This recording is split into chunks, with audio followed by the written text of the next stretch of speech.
A degree in economics opens a lot of doors. You will learn critical thinking.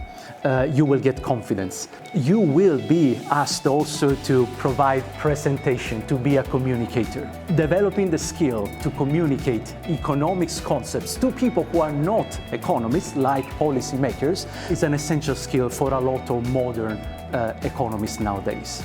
My name is Mario Pezzino. I'm the Director of Teaching and Learning of the School of Social Sciences at the University of Manchester. One of my roles at the University of Manchester is also to serve as a link tutor with Into Global Center. Some of the skills that students acquire in a degree in economics, of course, are also essential in a profession, in an employment in business and finance.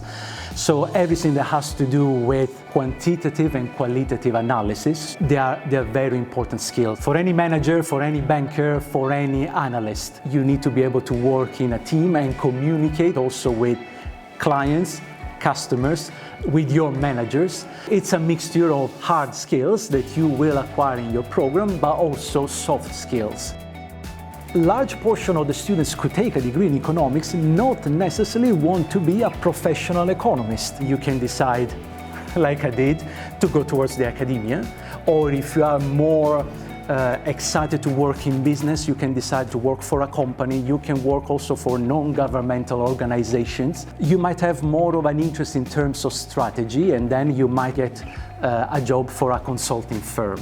There are a lot of very exciting careers in business and finance. One also element that is fair to consider is also that these careers are usually very well paid.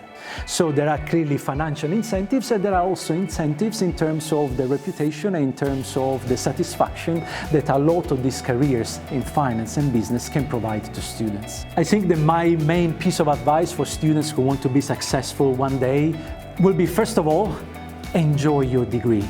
Try to understand the kind of skills that you are acquiring and try to understand why you are acquiring them, because one day you will be using them in your career. Your job is to really develop these skills of critical thinking, of qualitative and quantitative analysis that will allow you one day to be a very effective manager, a very effective analyst. And then you will be successful. You will be successful because you will know how to find solutions, also in a creative way, and you will be enjoying the job you do.